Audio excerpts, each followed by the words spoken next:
Welcome back. On today's episode, Erwin believes that he can explain the entire structure of creation and the intelligent sentient life on it in under 30 minutes or less, or this video is free. If I don't get under 30 minutes, speak with my lawyer. She's a woman because I'm progressive. So we're going to try something new. Speaking of me being so progressive, I was getting some pictures. They're not necessary. So you're just seeing me today. And uh, technology, I hate it. But here's why I need to learn to love it. Because it's conscious too. And maybe it's just trying to help me by being a horrible piece of shit. We're here to talk about how everything has consciousness. It's various degrees of consciousness, but it's still consciousness. When's the last time you thanked your food? Oh, that sounds crazy, right? No, we call it praying before a meal. It's been happening for a long time. Maybe there's a reason for that. So, first things first, the base structure of creation, the four elements, which then spawns the elementals and various other forms of existence.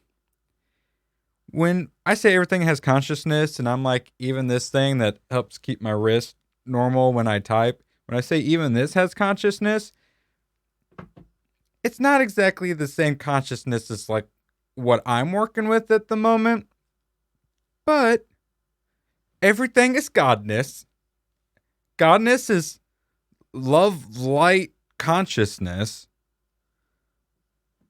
Everything is made out of love, light, consciousness. Everything is conscious, but some in a more elemental state of being.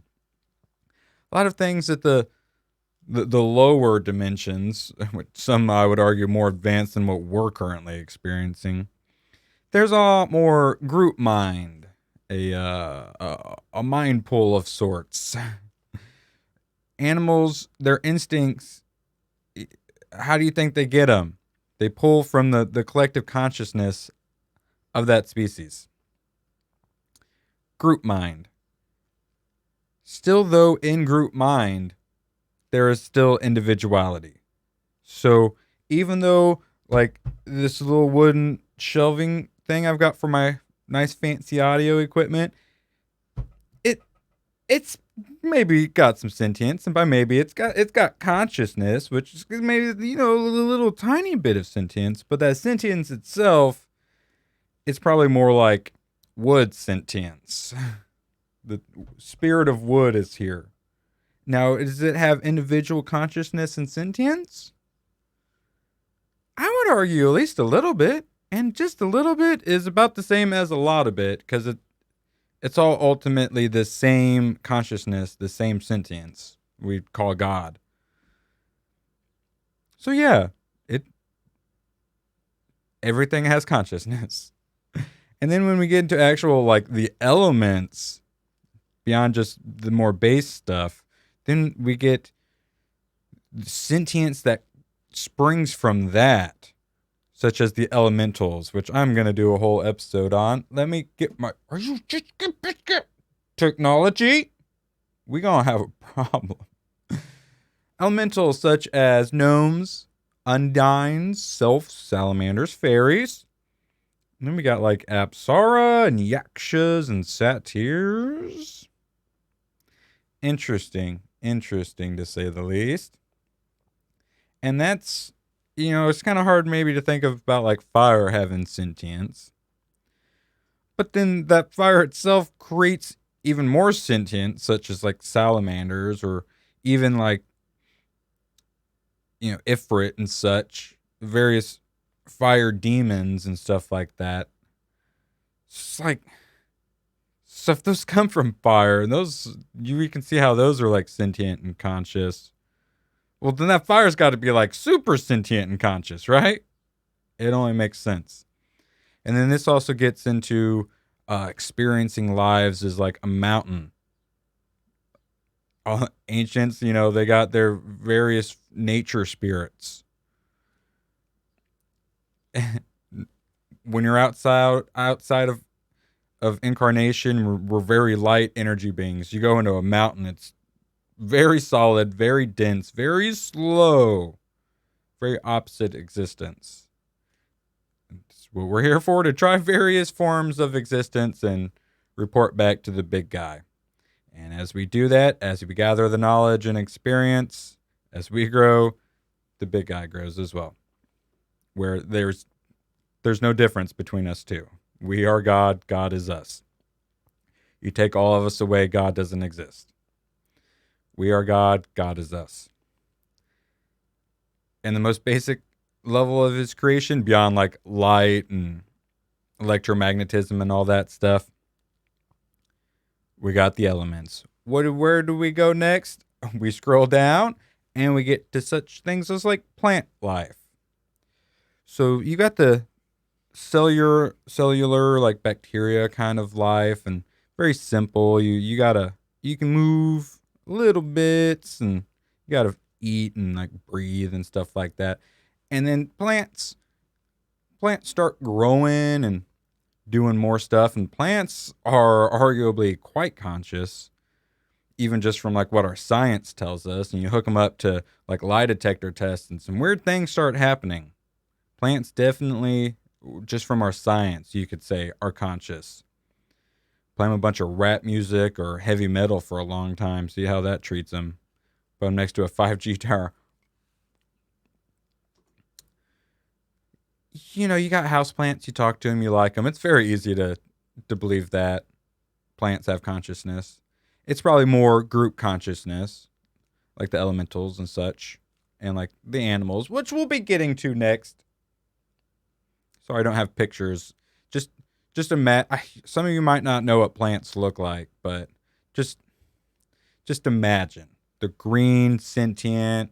They like to wear the Andre the Giant thing, right? Eat your vegetables, children. Oh wait, they're screaming out in pain. What do we eat? How can we eat things? Everything is consciousness. We can't avoid it. So be thankful. Be thankful. Maybe avoid the hamburgers and steaks. I need to work on that, but I need my protein, and we're gonna have food riots soon. I'm gonna enjoy my protein while I can. But maybe thank your beef. Hey, bros, appreciate you existing so I can exist. Also, you're delicious. Thanks, buds. The vegetarians are like, meat's murder. So is eating plants, bro. So be thankful for your food. I'm trying to work on it. And then those heavier, maybe not so good things like the hamburgers and steaks, you thank them, pray before your meal. Maybe they're not so bad for you. I would argue food itself has like life force, energy. And that's why, you're supposed to eat like paleo style, eating raw vegetables and stuff, and fruits and what have you. When you cook stuff, microwave it, you kill that life force. When you factory farm stuff, you kill that life force. That's why you pray. Plants, obviously they're conscious. Animals. You have a pet, yeah, you probably like it more than most humans. They've got personalities. It's easy to understand. Their existence, I would argue, very group mind, but more individual than, say, like plants or a mountain. Then there's the varying degrees. You've got like insects and stuff like that, a more basic level. All of these levels have their various gradations, whatever. You know what I'm saying. Gradient. So you got the more simple animals, and those are definitely some hive mind. A lot of when I read like more alien species, when they create like slave races and stuff, or mindless robots, a lot of times they end up pretty insect-like.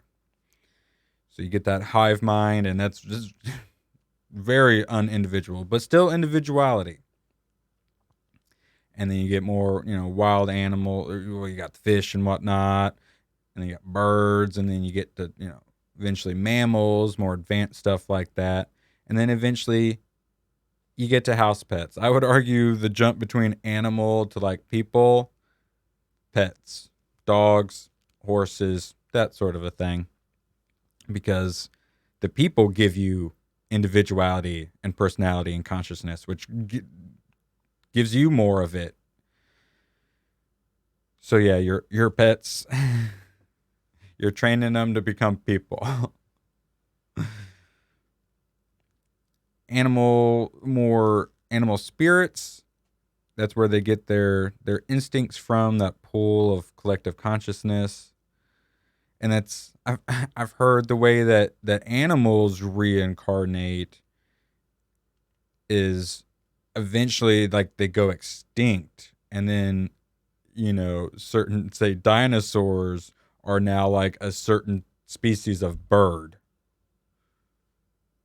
All of those sorts of birds, because they're grouped. They're individual, and they're individual birds, individual consciousness ish, but it's also still one big consciousness. The way that our consciousness is part of a higher, like, oversoul, higher self, and then that itself is probably part of a bigger collective group of souls, and then that even bigger to like archangel style souls.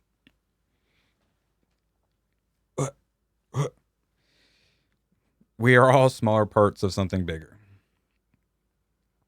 Who and animals doesn't sound like too bad of a life. Still being connected to stuff, but still being individual. They get the more movement and stuff that the plants don't have.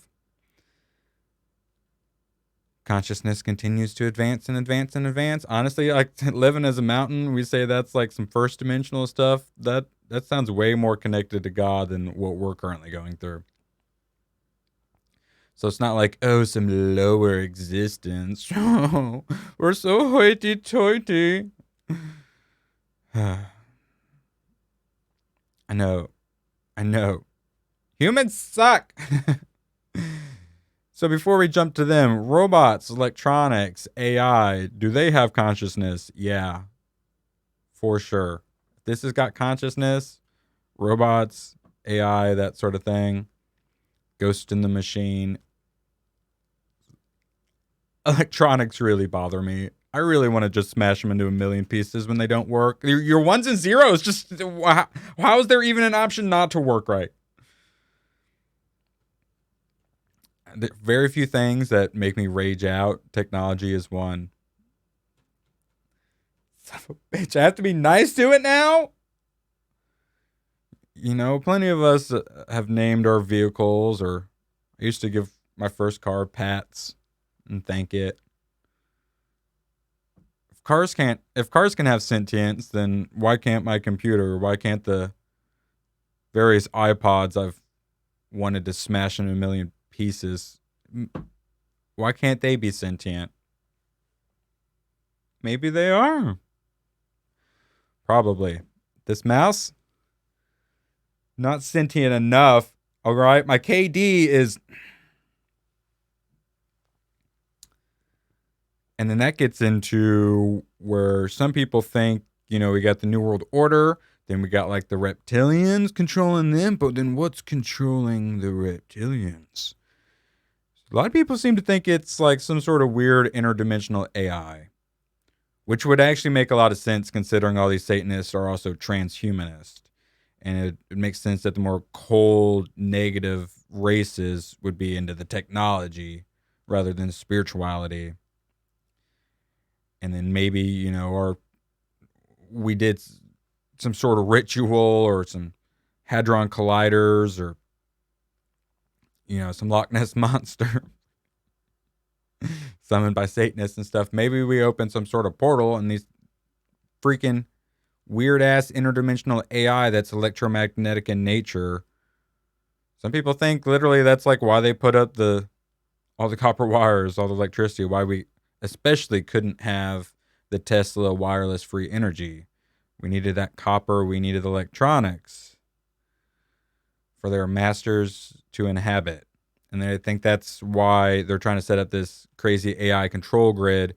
And then also they want us to merge with machines.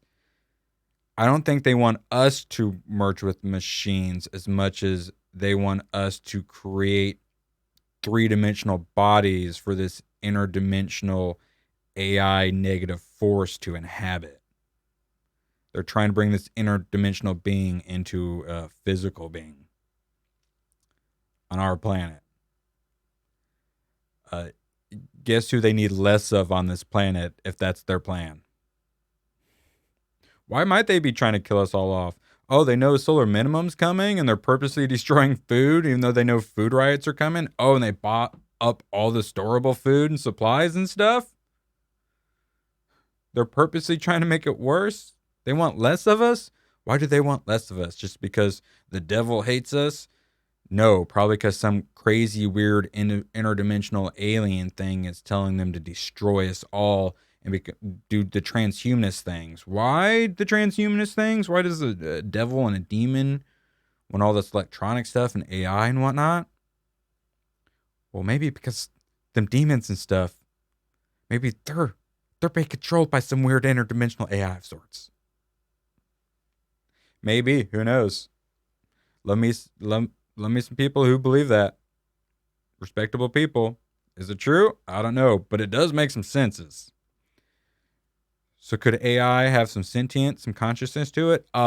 Damn sure. Damn sure. Which is why we should not be creating them, because if you don't know what you're doing, I assume they can take control of what's going on very quickly. So maybe avoid that. Why are these people creating this stuff? I don't know. Maybe weird demons and reptilians and AI are telling them to.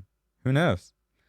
And then that brings us to 3D sentient human beings. Third dimensional. It's a bit of a shithole, but sometimes it's kind of funny. It teaches us a lot about ourselves, and we can grow. Racism! Yes, we can stop being racist. The least racist people in like human history. We need to be less racist. Whatever you say, yeah, let's go ahead and graffiti the monument to people who freed the slaves. Going to face some black veterans memorials. It's a great place to live. So we got us. We got more individual sentience. We have the forgetting, the veil. We don't know who we truly are. It kind of sucks, but that's how you learn. Perfection is boring. Perfection is stagnation. Why does God let bad things happen to us? So we grow and learn and experience and overcome. Because as we grow doing those things, God grows. And God grows in many, many, many different ways. This is what we're currently talking about. And we also have to remember, on top of all of these levels of existence, we also have all the parallel dimension sort of existences of all of this.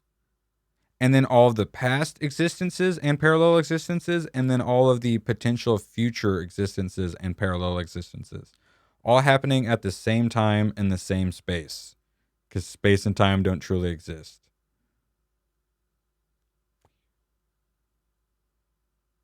Only thing that really exists is consciousness. Everything else, we're in a holographic video game. Created by consciousness. Made of consciousness. Everything has consciousness. And we are at that weird stage where we forget what's going on. It's like even the plants and animals, they're more connected to that group mind. So it's easier for them to just exist and be. Where for us, we're disconnected, but we also have all these longings, all these past life traumas, and even future life traumas that are currently affecting us because time is weird. We are the beginning of true sentience. We are in the forgetting. This is the weird part. This is the tribulation. This is the third dimension. It sucks, but it's where we can learn the fastest and the most. Because when everything's perfect, you don't grow. When everything sucks, you do a lot of growing. You also do a lot of failing and devolving. But then you come back again and you try to fix it. Third dimensional sentient existence. We got our wheel of reincarnation. A lot of karma. Still karma everywhere else. Aliens create a race and then screw everything up. They got karma. They're not stuck in the wheel of reincarnation, but you got karma. And when you do finally, decide to die after like 16 for 1,000 years, maybe you'll become one of the race that you created and screwed up. So there's still a bit of a wheel of reincarnation, but just because karma still exists on a bigger level. We, though, are like full-blown karma, short lives, wham, bam, thank you, ma'am. And it sucks, but we all chose to be here, and we're all growing a bunch, so technically it doesn't suck. In the grand scheme of things, it's incredibly short. Also, time doesn't exist, so we're in a video game. And hopefully we're going to evolve to fourth and fifth dimensional. That's when we get our psychic abilities. That's when we are more connected to that group mind. We are connected to God. But even then, aliens and whatnot screw up plenty. Everything still isn't perfect. It's way more perfect. But they've still got their own problems and cause their own problems. And then even if everything is great and they're high enough evolved, everything is great and they're doing generally really good, there's still so many other problems going on with everyone else. And if you got your crap together, you are responsible to help those who don't have their crap together. And oh boy, if we are fourth dimensional, we are going to screw up a lot. Once we start tinkering with DNA and whatnot, we possibly already destroyed Atlantis because we were creating crazy hybrids and stuff like that, doing crazy science. So, some think that this new Earth that's created or being created or already exists or maybe is a whole nother planet, they think that it's like fifth dimensional. So who knows? Maybe we'll skip some fourth dimensional BS. If we don't, we are going to screw up a lot and have plenty of karma still. But things are going to be so much better. Then you get to more fifth dimensional, you kind of figure things out. Fourth dimensional, there's still a lot of negative fourth dimensional races. Few less negative fifth dimensional races, and you got to be extra evil to be a fifth dimensional negative race. Beyond that, it's pretty much just positive. And the more fifth dimensional, that's when you become more light beingness. You're a little more advanced, but you still got your problems. You still screw up in many ways. Beyond that, gets into more life being or light being existence. And yeah, it's a little different than our physicality. Fourth and fifth dimensional, you become lighter and lighter. But then light beings are straight up just light. Or lower dimensions, like they literally have to condense themselves to come into our gross swampiness. Very different existence, still create their own problems. There are even light beings that I was just reading in the book. They were so like selfish and egocentric. They were causing all sorts of problems and harm, but all they cared about was themselves. But it was sort of like an autistic sort of way where they weren't like evil. They didn't understand the harm that they were causing.